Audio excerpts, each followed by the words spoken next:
Assalamualaikum,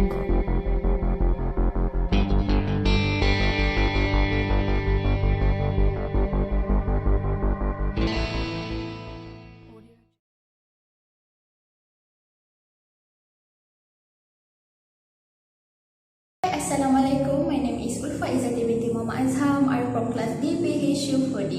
Today our group will explain about Ar-Rahnu. Okay, let me start first. What the definition of Ar-Rahnu? Literally, definition of Ar-Rahnu is constancy and continuity of holding and binding. Ar-Rahnu, also well known as mortgage or collateral. It was defined by the Islamic jurisprudence as position offered as security for a debt, so that the debt will be taken from it in the case the debt failed to pay back due money. Technically, taking a property as security against a debt, whereby the secured property can be utilized to repay in the case of non-payment. Ar-Rahnu provides a short-term financing to the public by allowing a customer to pointing his or her jewelers to bank or pawn shop as security. So next, what the purpose of Ar-Rahnu? The main objective of Ar-Rahnu was to help poor people to get short-term fund by pawning gold as collateral. Sometimes people doesn't have enough money. They only have property that are available. Therefore, Ar-Rahnu was created for this group of people so that they can use their property as collateral in order to obtain money or funds. So that's all from me. Thank you. Hello guys, I'm Nurin Adriana binti Iraman. My matric number is DHU 2020250242 and I'm from DPHU 4E. So, today I will go through the pillars of Ar-Rahnu. The pillars of Ar-Rahnu, as we know, have 5 things. The first is Rahim, debtor. The second is Murtahin, creditor. The third is Marhun or pledged asset. The fourth is Marhun B, which is Rahnu liability. And the last is Sigah, which means offer and acceptance. Now, let's move on to the next point, which is the condition of Ar-Rahnu. There are 5 terms for Ar-Rahnu condition. The first is condition relating to the contracting parties. Both contracting parties, according to Hanafi and Maliki, must have a legal qualification such as adult, sameness, and other such things. Second, condition is related to the pawn of check. The mortgage item must be valuable, deliverable, and available at the time of the contract. It is precisely determined by its essence, quantity, and value, as well as its non-fungible property and lack of usufruct. It must be pledged together in order for subject to naturally connected. Okay, for the third condition is condition related to Sigah. For Sigah, both contracting parties must fully understand ijab and qabul and are not permitted to use language that may lead to future dispute. Okay, fourth, condition related to the debt. The underlying debt must be settled and enforced whether through a loan, sale, or property damage. Both parties to the contract must be aware of and agree on the underlying debt. If one of the party is not convinced of the debt, the mortgage is deemed null and void. The underlying debt must be matured or binding or is about to mature. Rahnu is valid if the debt based on the binding sale price or during the option period prior to its binding, because the sale contract becomes binding upon the expiration of the option period. And last but not least is condition related to the receipt possession of pawn object. For this condition, it must be done with the debtor's permission and with permanent possession. Alright, for the next point, I will explain about the concept of Ar-Rahnu. Did you guys know what is concept of Ar-Rahnu?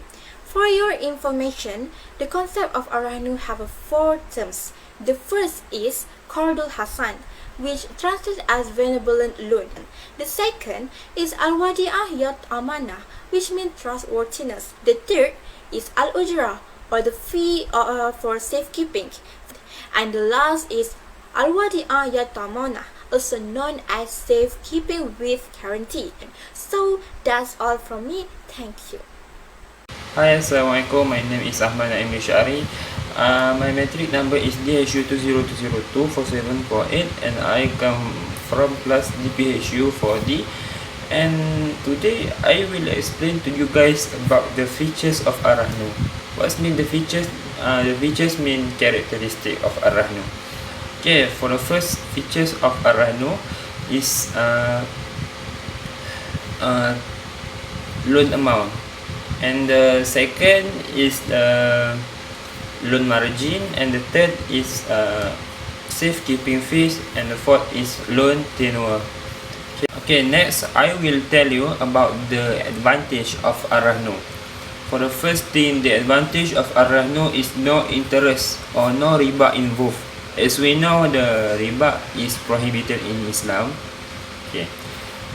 Second is the pawn item will be in the same condition as before. And for the third is notice of auction. If the borrower is unable to repay, they will be notified. Okay, and for the fourth is surplus will be returned.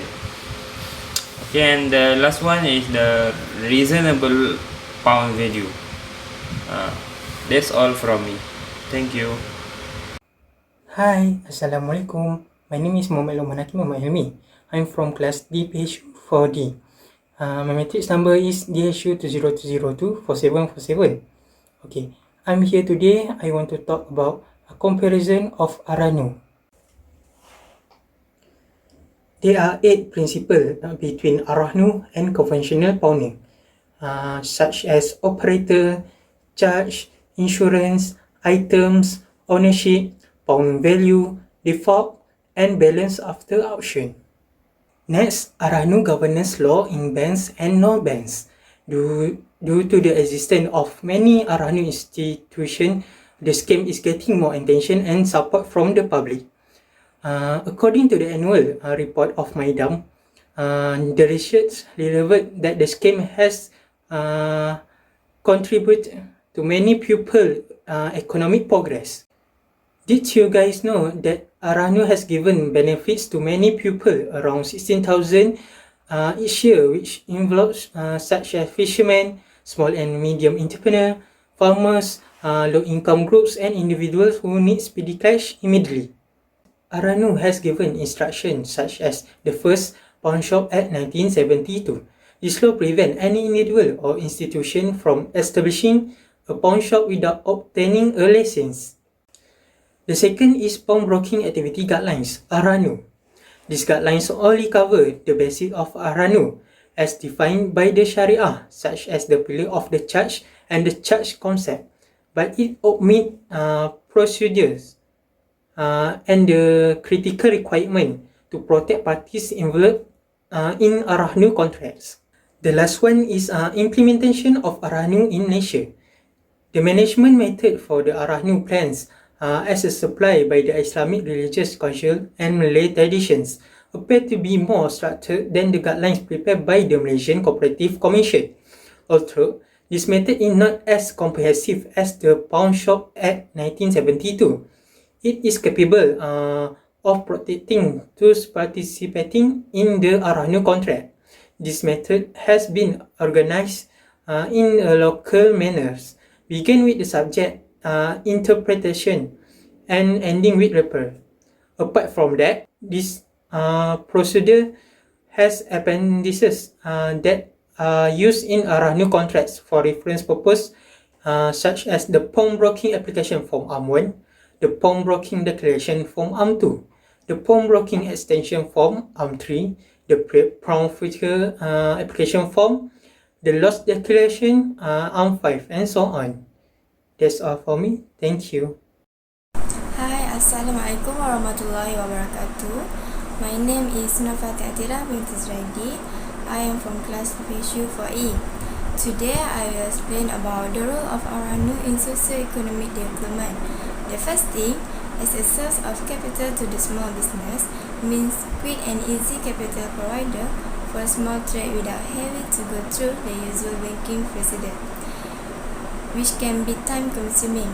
The second thing is a source of financing for educational needs, means the most accessible source of funds are to pawn their gold jewelry for a set period of time in order to get some cash for expense, especially at the start of the school year or before enrolling in a tertiary program.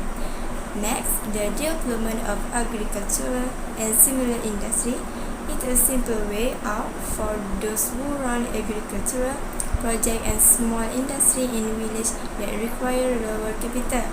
And lastly, as a means of community service, Ar-Rahnu can fulfill the disparate needs of low-income people while also protecting them from falling prey to illegal schemes that violate the law and Islamic teaching.